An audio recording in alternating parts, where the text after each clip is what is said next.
to reach.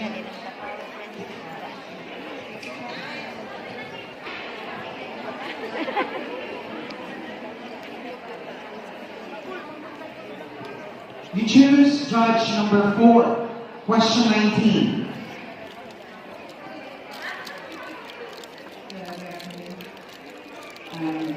What is the best advice you could give to those young Filipinos who wanted to be an OFW due to poverty?